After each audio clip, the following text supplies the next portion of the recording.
Hey there, I'm recent to this channel, and normally you expect stories about wendigos or skinwalkers or other cryptid sightings.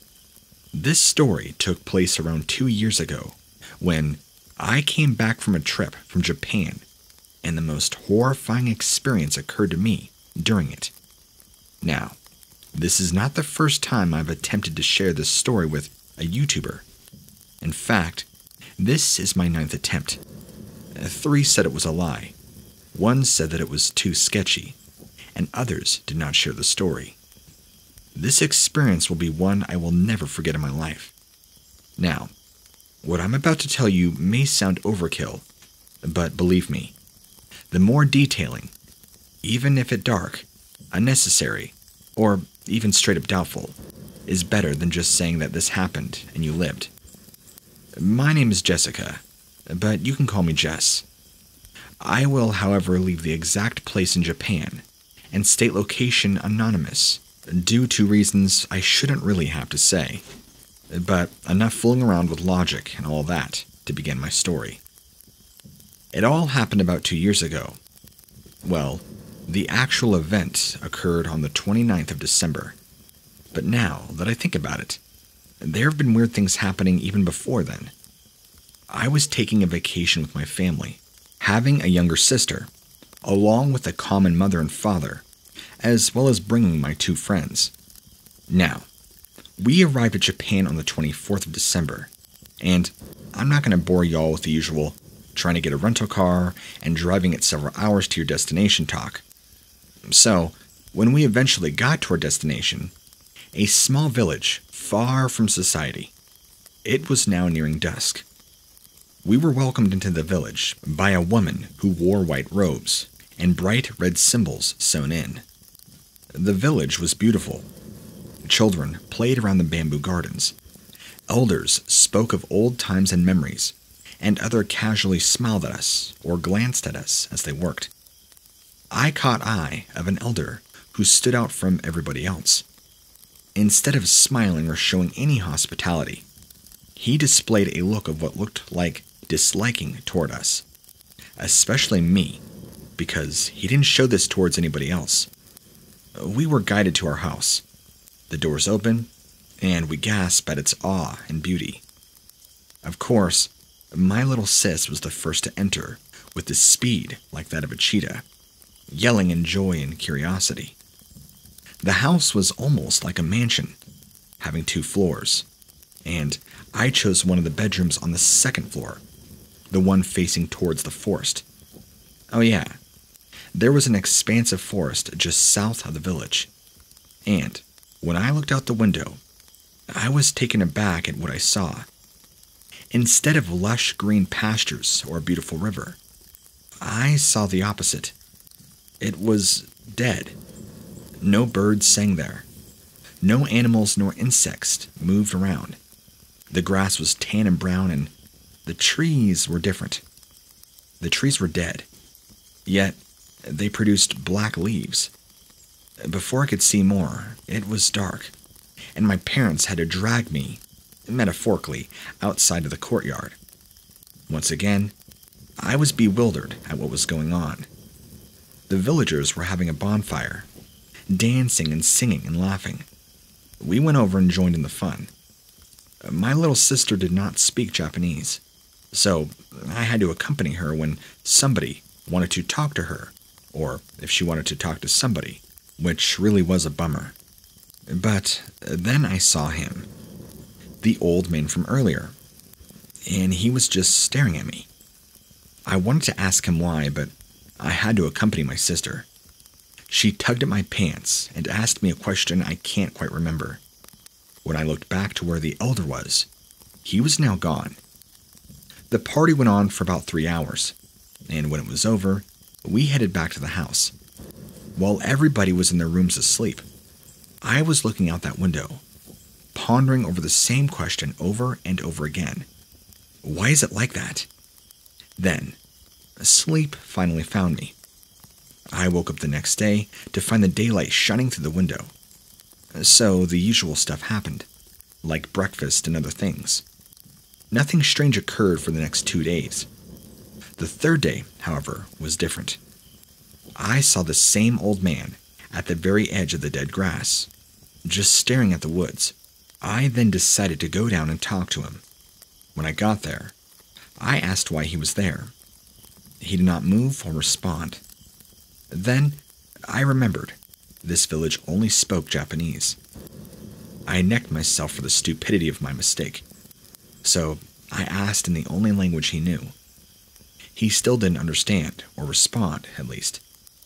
I then asked why everything was dead, and that's when he talked. It wasn't always like this, he told me. It was once a wonderful place, filled with the sights and sounds of animals, until the day it showed up. I was confused. It? The old man coldly responded, yes, it. She is the reason why everything here is dead. I was confused even more, staring into the forest, but the chance to get more information was cut short when I turned back to him only to find he was gone, like he had vanished into thin air. I went back to the village and started to ask why the forest was dead, but to my shock, the ones I asked the question to ran away from me or tried looking away. The day went normally from there. That was until it turned into a disaster at dusk. We were having a bonfire with the villagers when all of a sudden, one of the women came screaming. She came into the light of the fire, and the screams of other women joined hers. Her robes were painted red with blood, and slashes were nearly everywhere. The men instantly brought her to the medical house. I had to cover my sister's eyes, but the weirdest thing was that she kept screaming, "Imawashiki! Imawashiki!" I saw the elderly man, but this time, his face was filled with fear and terror. The next day, the woman had died from her injuries that she had sustained, and from whatever inflicted them to her, I still don't know. It's kind of a mystery. Apparently, there were also 2 other women with her during the previous night, yet both failed to return. Panic quickly spread amongst the villagers, and us as well. But I was confused what the woman meant by imawashiki. I looked it up on Google Translate, only to be even more perplexed. The Japanese word imawashiki meant abomination in English. Something was terribly wrong here, and I knew that old man had the answers. Since everyone respected and feared him, he was the oldest, roughly 120. I found him and asked him what this abomination was. For the first time since I arrived, he looked at me, not with that of disgust, but with fear. He guided me to his home. It was somewhat creepy, both in and out of the home. He sat me down at a table, locked the windows, the doors, and blacked out the windows before lighting several candles. I admit, I was concerned, but he told me that I needed to know something about the village, so I eased up. He began like he was telling a legend. The village has long lived in peace and harmony. That was until the abomination appeared. So I asked him, "What is this abomination?"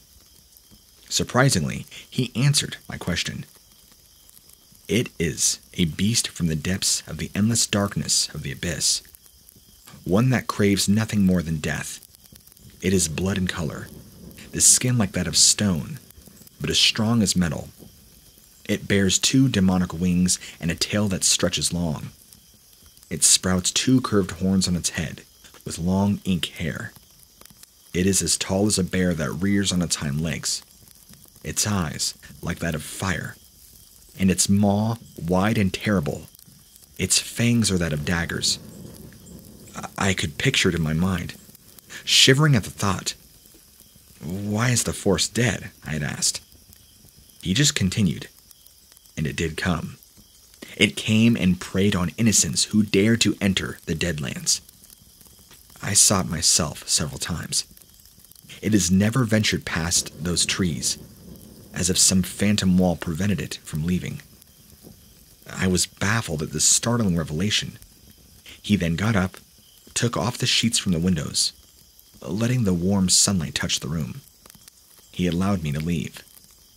That night, I did not join the bonfire, but instead to the Deadlands, as the old man called it, looking to see if the creature would ever show. Hours passed. My eyes slowly began to shut when I suddenly caught a glimpse of something out there. I strained my eyes and saw two small glowing yellow dots. At first, I thought they were fireflies, but then I noticed that these dots moved in unison and rarely blinked. When they did, it was in unison. I grabbed some binoculars and nearly jammed them into my own eyes.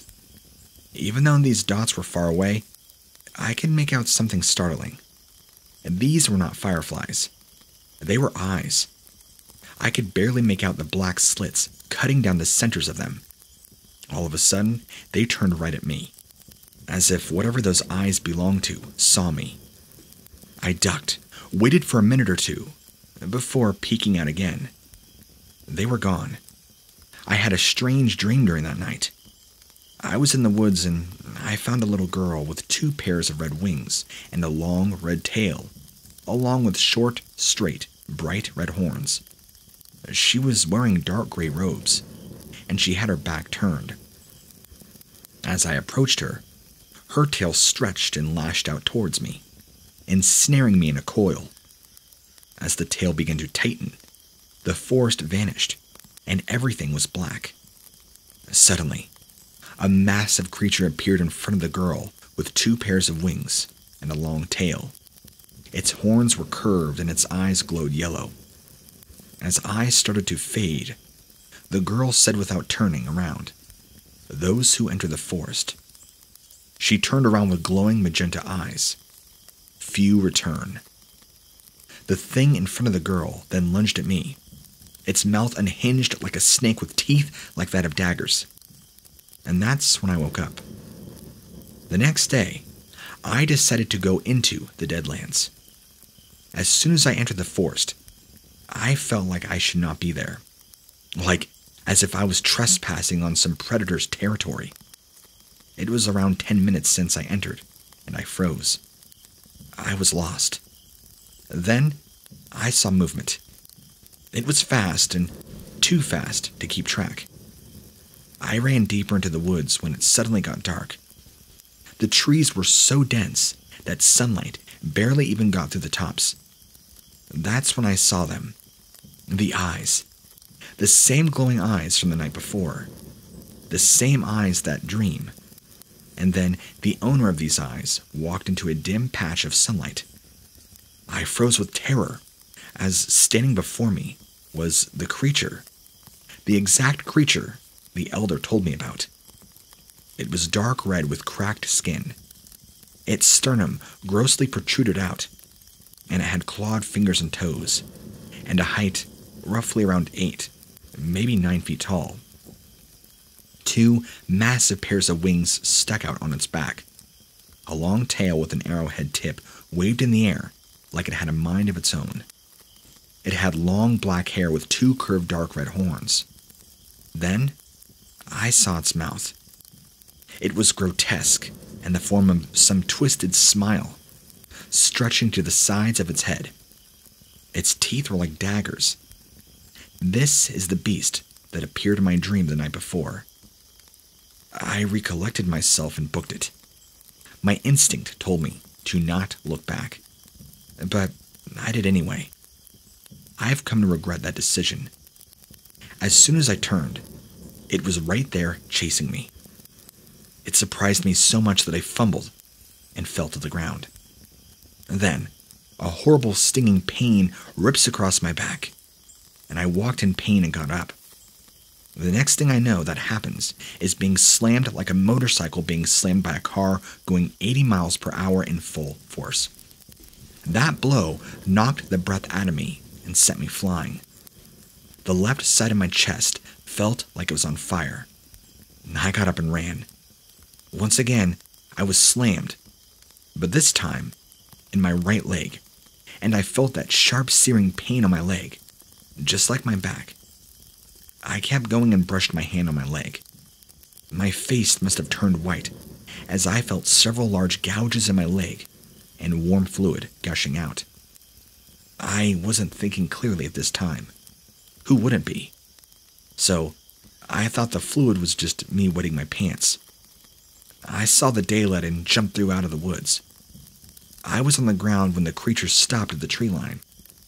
It let out this ear-piercing scream that sounded more like a demonic shriek and turned back to the woods. I limped my way back to the village, where all I remember seeing before going unconscious was falling and seeing a figure appear out of nothing right next to me from the direction of the woods with glowing magenta-like eyes. When I awakened, I was in the hospital. My sister, parents, friends, they were all near me.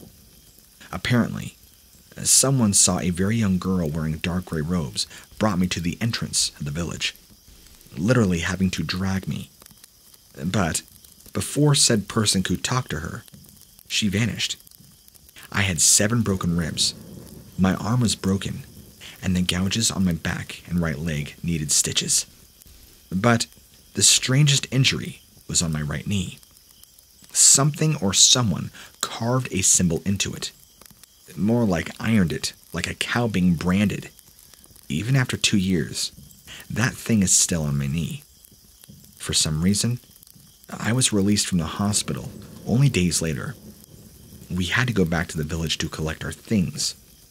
When we drove off, I looked at the forest, and I swear I saw a girl wearing dark gray robes.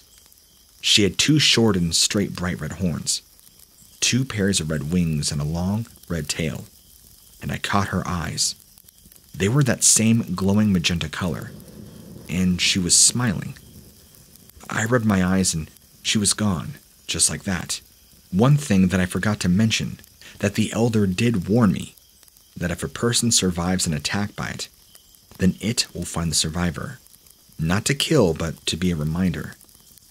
Note that the date I saw this thing for the second time was April 11th, 2021.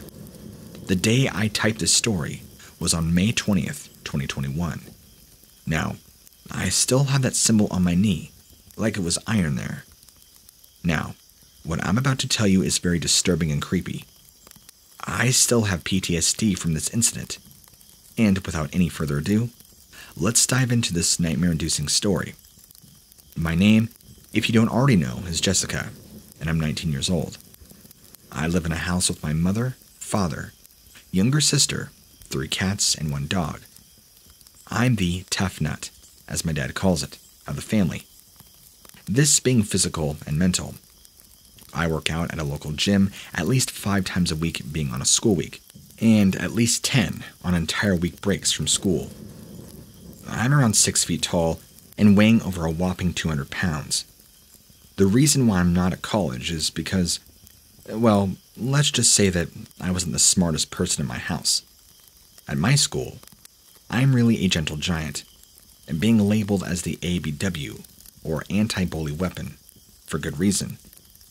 If you were to ever look at my school records, you'll see that I've gotten into several fights, all of which ended up with black eyes, dozens of cuts and bruises, a broken nose, some broken fingers, or, yes, even a broken arm. These injuries do not belong to me. And no, I did not start any of these fights.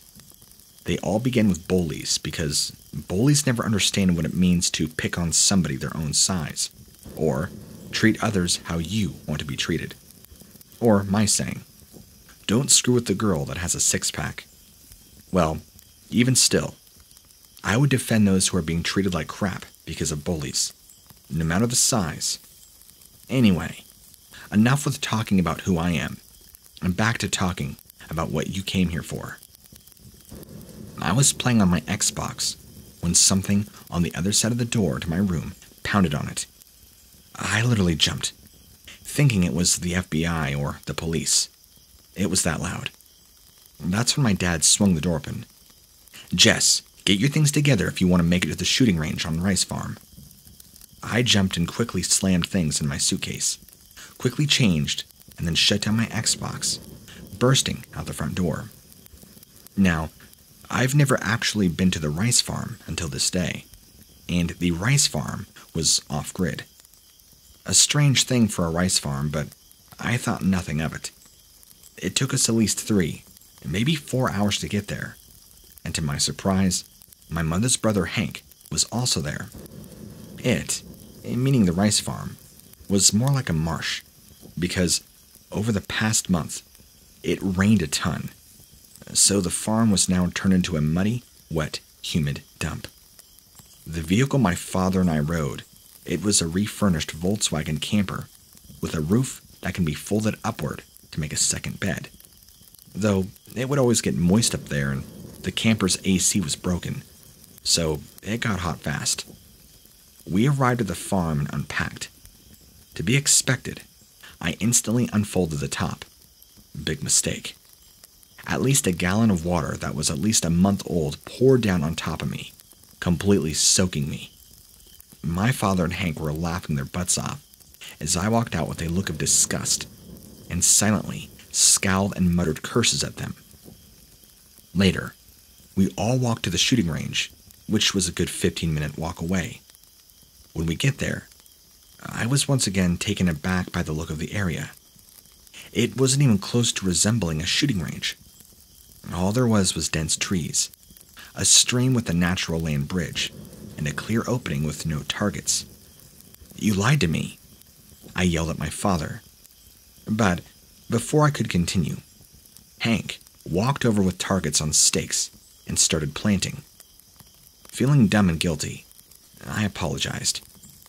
Hank had just finished up staking the targets when I asked where the guns were.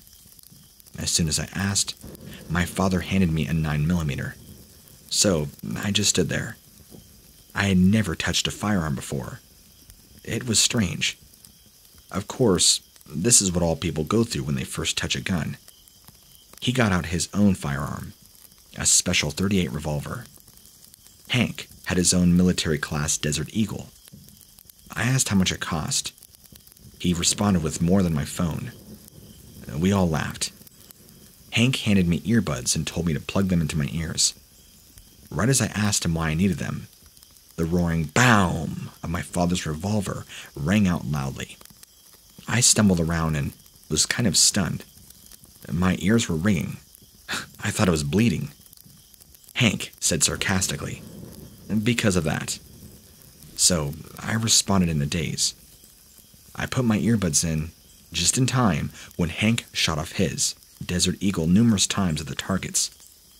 Even with my earbuds in, I could still hear the boom of each individual shot. So my dad taps my shoulder. I turn towards him. He tells me to go on. "What?" He simply answered. "Just tell you to shoot." I've seen movies of how people hold and fire a handgun without suffering a bruised or broken hand. So I leveled my arm, squeezing the trigger. It was interesting. That feeling of power and disbelief you have, that everybody has when they first fire a gun. The shot took me by complete surprise. Its power blew my hand backwards like nothing I've ever felt before. The bullet flew in the air and struck the target straight in the center. I was taken aback by this luck of accuracy, expecting my aim to look like that of a stormtrooper, if you get the reference. My dad then took me to the stream and gave me his .38 special. "See that?" he asked me, pointing in the water. I looked and saw a single plastic water bottle, peacefully lying on the water's surface. I told him yes. He explained to me to aim for the water bottle. I took aim, feeling confident that I could hit it. This can't be too bad of a kickback, I told myself in my mind. Besides, what's the difference between these two? I fired. Big, fat mistake. Not only did I just barely miss the bottle, which sent a geyser of water into the air along with the bottle, but the kickback bruised my hand. I dropped the gun, collapsing onto my knees, clenching my right hand in pain. It turns out a .38 Special was the handgun's version of a shotgun. The injury, as Hank said, was minor, and it would be gone within some hours. Hank, however, said he would not be joining us for the hunt tonight. Some hours passed, and it was now getting dark. It was around dusk.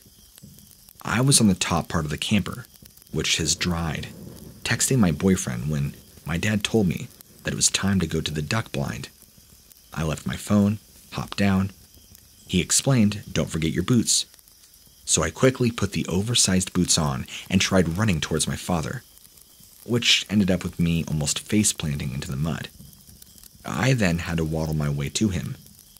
By the time I eventually got there, he was already sitting in the blind. I jumped in to join him. Disgusting, reeking water splashed up and some got in my mouth. The taste was beyond revolting, like spoiled milk and meat mixed with bad beer. I was spraying spit, trying to get the liquid out of my taste buds. My father just snickered. I grunted to him. Not 5 minutes in, I wanted out.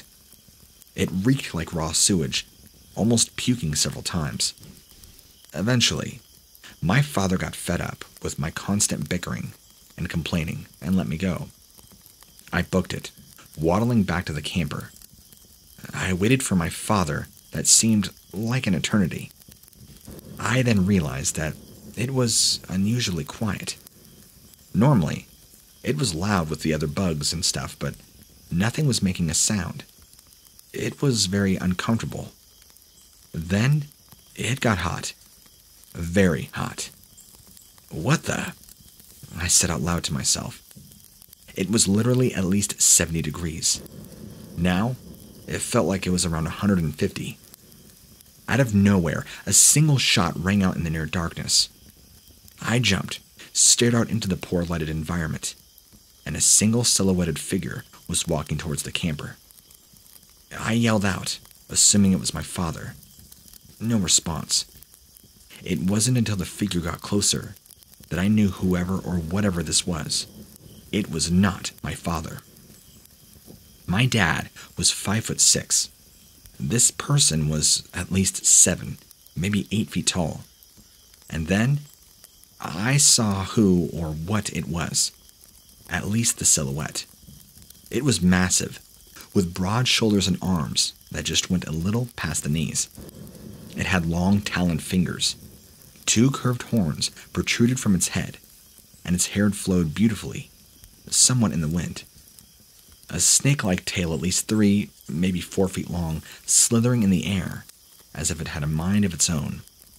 But the detail that gave me mini heart attack and severe PTSD was the thing's wings. It had 4 in total, and the top ones were huge, while the lower ones were shorter, yet thinner. That brought me back to the horrible memory of the time that I came face to face with the creature I just talked about earlier in the beginning of the story. Then, it sprinted away. It was so fast that it was gone in the blink of an eye. It was terrifying.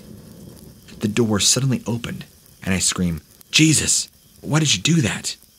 My dad demanded. I raged back, "Well, I was going to ask you the same thing."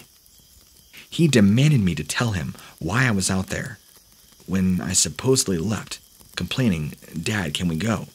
And "Come with me, Dad, I need to show you something." I told him that I was in the bunk of the camper, and that I didn't know what he was talking about. He didn't believe me. It was now night, and visibility was practically down to 0. My father was already snoring, but I was wide awake, pondering over if I really saw this creature that I had ran into several years back, out the window earlier. So, I came to the conclusion that it was probably just my mind playing tricks on me. Dropped my head on my pillow, and boom, I'm unconscious to the world. I don't know what time it was when I heard it. A scream. But it sounded like the screams of 1,000 people and animals, all in unison. That was able to wake me up from a dead sleep. I mean, nothing can wake me up from a dead sleep. But this did. I was wide-eyed. My blood went cold, and I was shaking like a leaf. And the temperature was soaring hot. "Damn, why did you turn the temp up?" I jumped, nailing the back of my head with the top of the ceiling. It was my dad.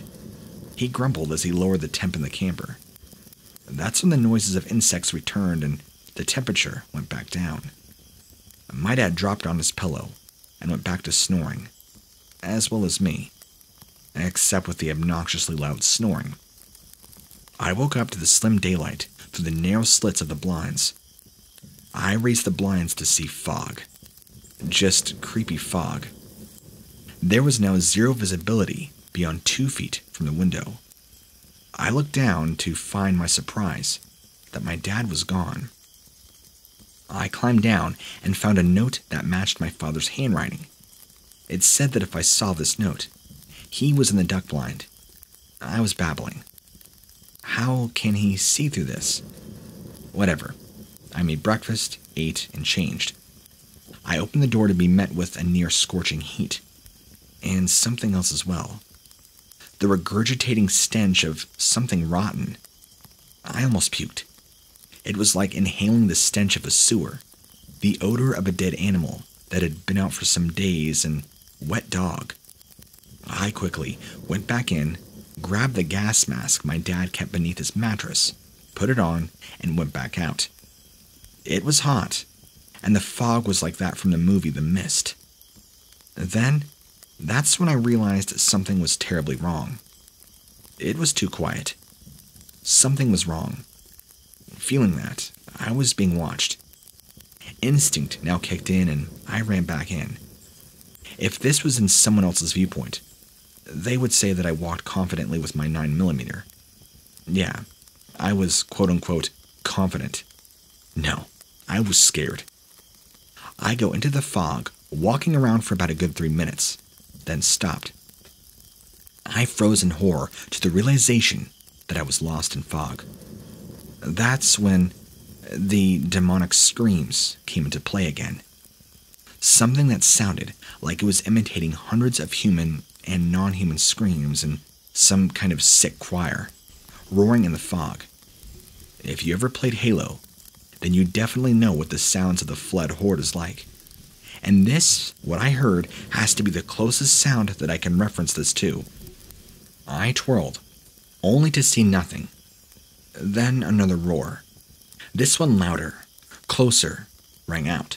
I was literally close to screaming myself. That's when I saw movement. It was so fast that my mind could not keep up with what had just happened. It was a practical blur, and the stench was so bad that I could smell it through the mask. I ripped the mask off, and this foul, wretched odor slammed and burned into my nostrils. That's when I looked down to see a horribly mangled deer buck. The buck was big, except that all 4 legs were torn off with brute force, and its head was now torn off too. But its antlers were jammed into the eyes. I vomited. I saw movement again, put the mask back on. Even though it didn't really keep the stench back, I was twirling around, waving the gun like some lunatic, screaming, "Whoever's out here screwing with me better stop. I have a handgun, and I'm not afraid to pump you full of lead." Then, something slamming into me, sending me flying. It was like that of a car ramming into you, and I fortunately landed in the disgusting water of Rice Farm. And that's when I saw it clearly. I screamed at the very brink of my lungs. This was no man. There was no mistake. This was that beast that I saw years ago. Its appearance never changed one bit since the last I saw it. Blood-like skin color, its sternum protruding outwards, long arms with taloned fingers, 4 wings, a long tail, long black hair with curved red horns, glowing yellow eyes, and that absolutely hideous and human-toothed grin. This thing screamed again, and I had to plug my ears with my fingers. Even with the sound deafened, the sound of many human and non-human screams synchronized into one horrible version that could be heard. Out of desperation, I unloaded the entirety of my handgun's magazine at this thing. I gazed in absolute disbelief and horror as the bullets merely bounced off the stone-like skin. With no other choice, I ran. As I was running, the stench vanished, As I ripped the gas mask, I could hear the thing talk to me in my head. Its voice was like that of 30 people in horrible agony, all talking at the same time. You and the others are not supposed to be here. Leave now, or I will hunt you all down. This is my warning to you. I was more than ecstatic to hear this, and I booked it. Nearly 2 minutes in, the familiar voice of Hank echoing in the fog, screaming my name, asking where I was. I bolted to the source of the sound and, with tears, near the brink of turning into a waterfall along with wide open arms, I slammed into Hank, nearly knocking him over. And at that point, I didn't hold back any sign of toughness and let out a stream of tears. He brought me back to the camper where my dad was standing with his hunting shotgun. As we get closer, I run to my dad with tears now coming out like a waterfall. My dad gazed at me. He tells me he was worried sick and asked what had happened. I was about to answer when 2 figures now started walking toward us. I was beginning to panic until they were fully in view. 2 state troopers with their unique hats and tan-colored uniforms. One of them explained that they had rushed over when they had heard the sound of a gun going off. Apparently, it was not hunting season, but my dad did not know that. When they arrived, they found my dad looking desperately for something. As they pulled to the camper, my dad dropped his gun and immediately began to explain to the troopers that I had gone missing about 5, maybe 8 minutes ago. So, he fired off a shot like a sound flare so I would find my way back. The other trooper grabbed his walkie-talkie and said, "Missing girl found." Then, my dad asked what happened. The other trooper also listened. In the end, though, my dad and the troopers believed that it must have been some sort of sick freak wearing a monster suit that attacked me. After signing some paperwork to the other trooper, we packed up our things and followed the state troopers out of the rice farm. But as the fog started to lift, I saw those glowing eyes out in the field, and the shape of that creature. I glared at it with such anger, I wanted to just jump out of the moving van and pummel that thing senseless. I could hear its voice again. "You made the decision of leaving. Remember this for all the rest of your days."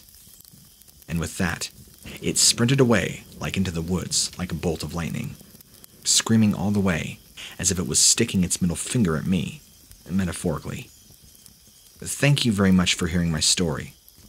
I know that people would never believe it, but I know you would. Thank God this didn't get to the news. The last thing I want is for people to be coming to my door or getting the government on my butt for this. It was very traumatic for me and gave me nightmares for weeks.